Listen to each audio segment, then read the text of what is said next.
morning, everyone. I'm out here at this house I just bought here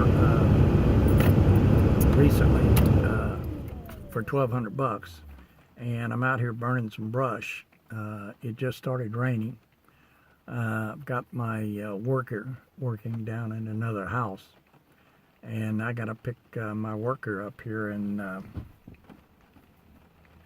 about 15 or 20 minutes. So I figured it would be a good time to just go ahead and do another video. And what I want to talk about today is I want to talk about selecting your renters for your rent homes. My wife and I have quite a few rental properties, and we buy old houses and fix them up and rent them out. So we've been doing this for 35, 40 years.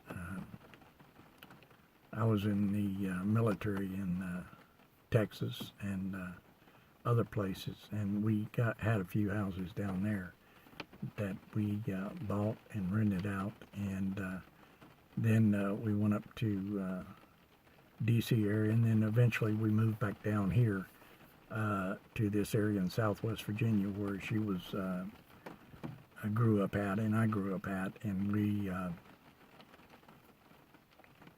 started buying old houses and fixing them up and renting them out. So selecting your renters, I mean, we've had some really good renters in the past, but we've also had some really bad renters in the past. And I want to talk a little bit about selecting your renters. And a few, give you a few pointers. I'm sure there's people out there that are in the rental business that haven't been in it anywhere near as long as my wife and I have, and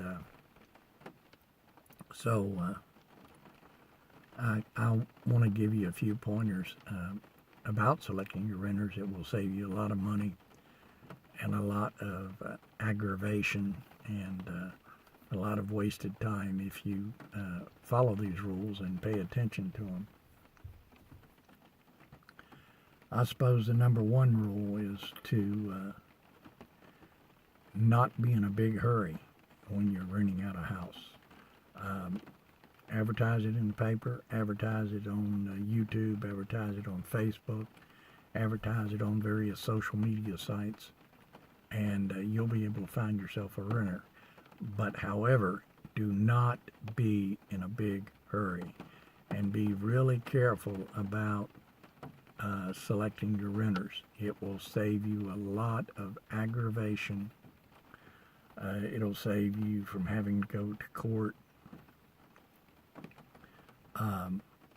So be really careful. Tell the people that you're taking applications, and take applications. Write everything you can down about your renters, and get some references from them, and find out where they're currently living and how long they've lived there, where they lived before then and how long they lived there, and ask them why they're moving. So if you're really careful, I mean, don't rent to somebody that's lived at some place for 2 or 3 months, and then they or 5 or 6 months, and then the place before that they lived there 5 or 6 months or 7 or 8 months. That's not a good renter to rent to, because how long do you think they're going to live at your place? Probably not that long. What you want to get is you want to get a good long-term renter that pays on time.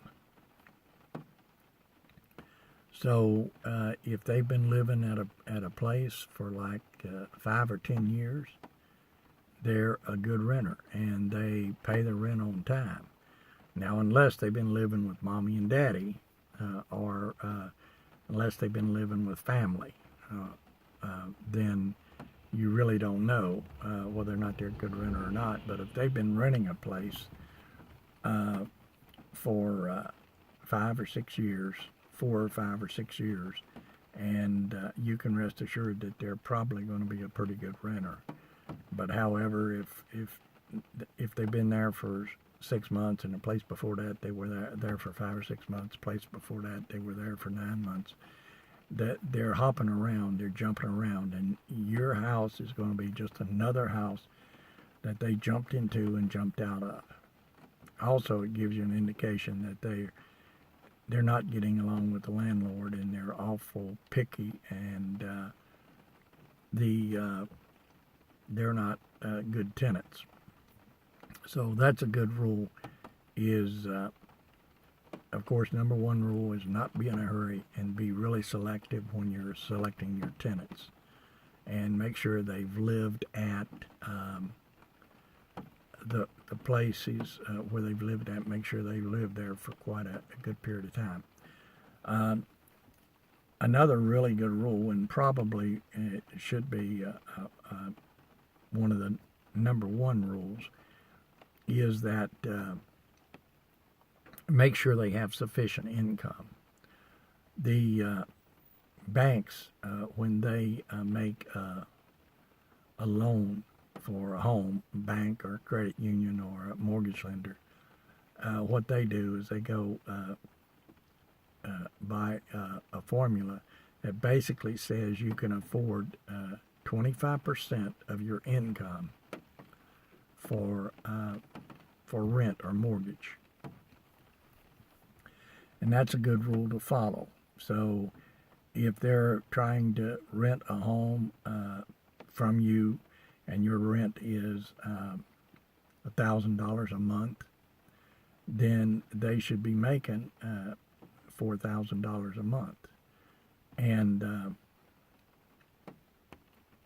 it's really, really important that you follow that. We have homes down in this area that rent for, well, in the past, there's some that have rented for $350, $400, $450. The rents have gone up recently, and everything in this area is renting for at least $450, $500, $600, $650. We have people that try to rent homes that own disability and only get $700 or $800 a month. And I've rented to some of those people in the past, and they just can't make it, because not only do they have to pay the rent, they have to buy food, they have to pay their water bill, they have to pay their electric bill, the sewage bill, their phone bill, cable, or satellite TV. So they just can't make it on one disability check. Now, if you got 2 or 3 people living together and they've all got disability checks, and if each one's got a disability check for $700, then 3 times 7 is 21, is $2,100. Then 1/4 of $2,100, about $500. So they can afford a $500 monthly rent. But just one person on disability with limited income, $700, $800 a month, they cannot afford to rent from you the most they could afford to pay for rent would be 1/4 of $700, if that's what it is, and you're looking at probably $175 a month. And they might be able to afford to rent a room if they could find one for $175 a month. So most important, that's one of the most important things, is to make sure that your renters have sufficient income, because if they don't have sufficient income, they're not going to be able to pay the rent and buy groceries and do everything else that they need. Now, in this area, we have people that's on disability. They get food stamps, plus they get fuel assistance, plus they maybe get child support. So you got to count all the income, not just the what they bring in a check, like a disability check or whatever. You need to count all the income. But limited income is one of the things that you really, really need to stay away from when you're renting properties. And like I said, make sure that your renters have a good long-term rental history. So that is the situation. And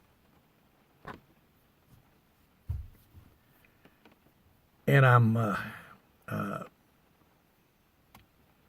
just had a phone call, so I had to decline the phone call so I could finish making the video. So that's what my finger up there was all about, was declining that phone call, because I know who it is. It's my worker down the road telling me it's a certain time, and I have my worker call me to make sure that I don't forget to stop work and get down there and pick them up. So I've talked about a couple of things here already. Make sure they have good rental history, and check to where they've lived the last few years, and make sure they have a good job and good income. Now, another thing about the job is make sure they have a fairly good long-term employment history. We have people here that try to rent homes, and they've just got a job, and they've only been there like 2 or 3 months, and the job that they had before that was a job that they were at for 6 months, and the job before that they were at that job for about 9 months.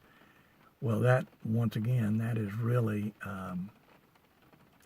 not a good job history. So you need somebody that's been on a job, that's been employed for quite a few years, and then you can check for the previous employment and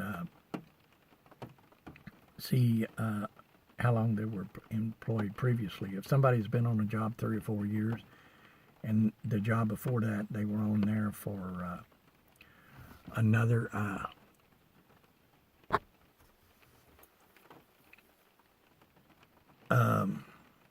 another 3 or 4 years, you got a person that doesn't job hop.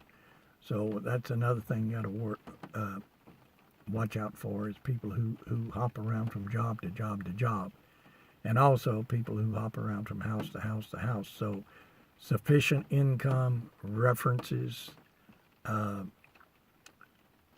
good job history, good employment history, and good rental history. Those are things you got to worry about. Most importantly, there are some other things that you need to be concerned about. I highly suggest you get references, and I highly suggest that you check out the references. So anyway, this is just a few pointers here about selecting renters, and if you follow those pointers, you will save yourself a lot of time, a lot of aggravation, and you'll save yourself a lot of money. So what I'm going to do is I'm going to go ahead and get on off here, and I got to go down and pick up my employee and get on up to the house for lunch. So you folks have a nice day, and if you like my videos, I'm going to be posting more about rental properties, about evictions, about all sorts of things, old homes. And if you like my videos, please subscribe, and anytime I post anything else, you'll be notified, and you'll be getting that. So thanks a lot, and you folks have a nice day.